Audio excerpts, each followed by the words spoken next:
digitally recorded. Well, let's go back, Dave, to you mentioned before that you graduated from West Delaware in '66, and take us through from there. Where'd you go from there? Well, I graduated from West Delaware schools in 1966, and back then a lot of students didn't go on to college, and none of my brothers and one sister ever had any post-secondary instruction either. And so my twin brother and I, Danny, we were the first ones to be able to potentially go on to college. My one brother, Wayne, he did go to Bayless Business School in Dubuque, which is no longer in existence, but that was the extent of post-secondary education for the Wegmann family. Where did you get the push to go on to Loras? Well, originally, quite frankly, that wasn't Danny and myself's idea to go to Loras College. We were looking more at trying to go to UNI at the time, University of Iowa, and even Upper Iowa looked attractive. But Mom and Dad were good Christians, and especially Mom. They wanted us to go to Loras College, and that was my first thought, is that, well, I'm not going to be a priest. Why do I want to go to Loras College? So we made a visit to Loras College, and obviously you find out very quickly they got a wide range of curriculum, a nice four-year school, and it's close and smaller and everything else, and everything fell into place really well there. And graduated there in 4 years, and a degree in accounting, and then it was up to start to look for a job, and there were plenty of accounting offers open, and I looked at a couple places in Cedar Rapids and could have gone there. There were some places open in Dubuque, could have gone there. And then my sister, my only sister Ines, the oldest one, informed me about an opening at Western Dubuque. A good friend of hers knew that they were looking for a business manager. The one that was there at the time, Ernie Gores, was going to be retiring. And I should maybe check that out. I really wasn't thinking about working in a public school district at the time, but I did call up the superintendent, Wayne Drexler, and I said, introduced myself on the phone, and I told him I was going to be graduating from Loras College here with a degree in accounting in about a week, and just interested in finding out more about the job. And he said, well, could you come over yet this afternoon? And that was a Thursday. And I said, sure, no problem, I'll come on over. So we sat down and talked, and I met Harriet Fee. She was the board secretary and basically the accounting manager for Western Dubuque at the time. She was doing all the payroll and accounts payable and all the financial transactions and reporting for the school district. Met her, and then I had a meeting with Wayne Drexler, and we talked a little bit a while. And I had questions about their accounting and how things were being done financially, and I could sense that he was looking for help in the financial area, because running a school district did involve a lot of things. I really wasn't too familiar with Western Dubuque or the size of it at that time and how it all got created and organized, but I must have made some impression on him, because he said, you know, I really like you. I think you can really help us. It'd be a beginning job, but we've got a school board meeting this coming Monday, and I'd like to place you on the agenda to be hired as the next business manager. I said, well, that's fine. So then they had the board meeting that Monday night, which was only 2 days away, or 3. Wayne called me up the next morning. He said, well, I'd like you to start next week, Monday. And I forgot what the salary was? Yeah, well, sure, we covered the salary. Started at $8,000. But what was a little troubling to me is I graduated. We had graduation ceremonies, I believe, at Loras that Sunday. And I was really looking forward to maybe a couple weeks off before starting a new job. Well, I didn't have that thing. I had to be in the job there Monday morning. 5 days in between, and that was really a whirlwind. And the issue there a little bit was the current business manager at the time, Ernie Gores, was going to be leaving almost immediately. He was taking a job, I think, as an assistant professorship at the University of North Carolina or someplace like that. He was going down to get his doctorate degree.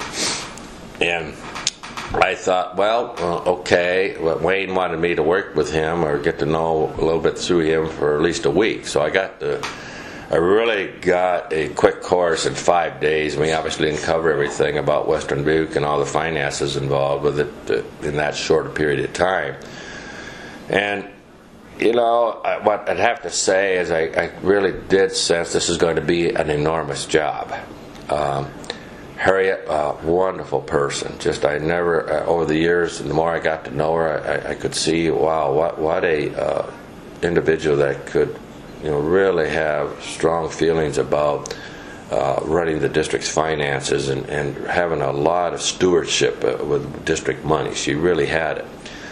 Ernie was trying to do a lot of things to upgrade the district. He was also the purchasing agent, did all the buying for the district, had responsibility over the other departments for approving everything. And back in those days, in the early 70s, everything was approved by the business manager. Basically, if you wanted to buy a stapler or put something in your building, they came through his office on a purchase order. So just a lot of things there. Ernie, which I found out later, was actually a music teacher at West Dubuque High School, Epworth High School at the time, and was selected to be the first business manager of the district in I think 67, 68. I think Wayne Drexler felt at the time that he needed a business manager. And why they picked a music major to be business manager, I don't know. But Ernie, the short time I got to hear him, was really a wonderful person also, but he really did not have any financial training.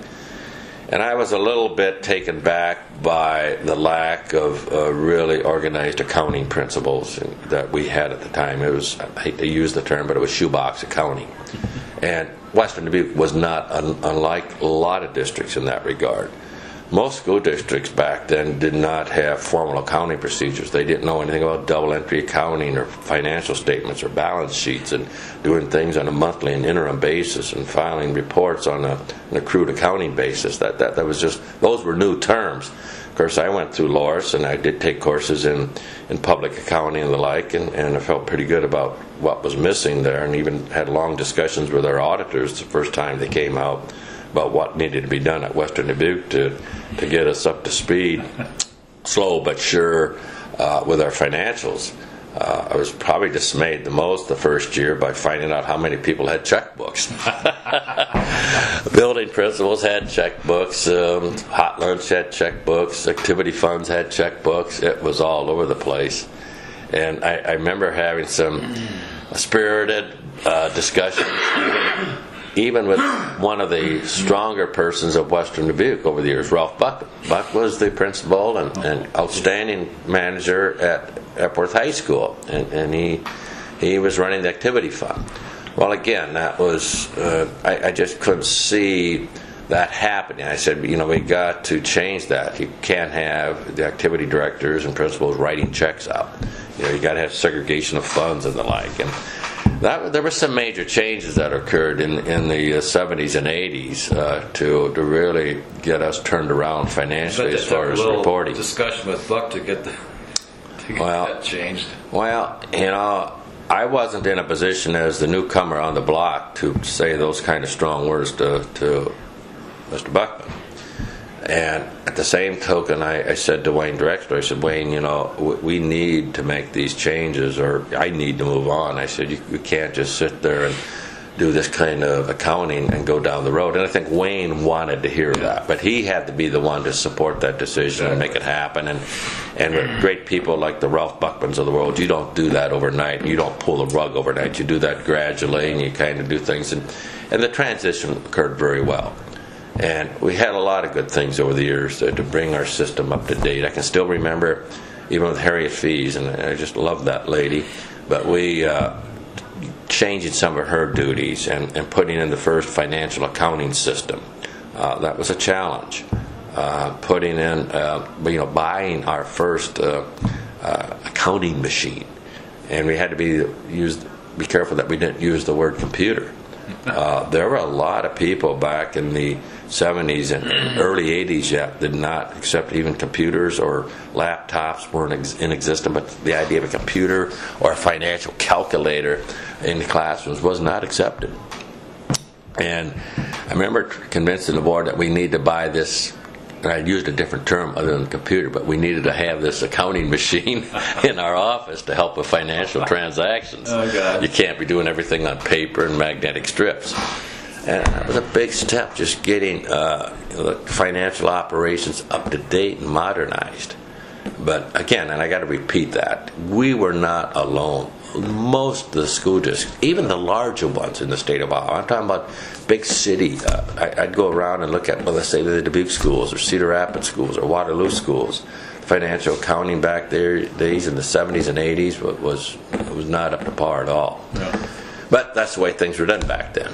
But it's been interesting over the years. And the first years as business manager coming out of Loras College and the like, it was really a challenge. Well, I'll tell you what, just off the track a little bit, but that first year when you got hired, I got hired, and we played softball together and we qualified for the World Tournament. Yeah, I remember that. And how in God's name Wayne ever let us go, because that was the first week of school. Yeah.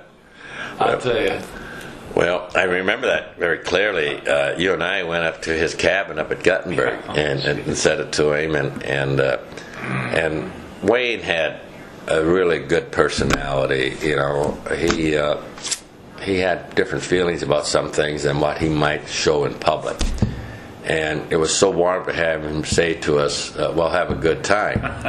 And the bigger issue is that we didn't have vacation time or time off to do that, and he graciously gave us that time off with pay. It was incredible. Yeah, and he was a wonderful man. He understood sports and activities and like, and he just was. He had another side to him that he didn't broadcast to a lot of people.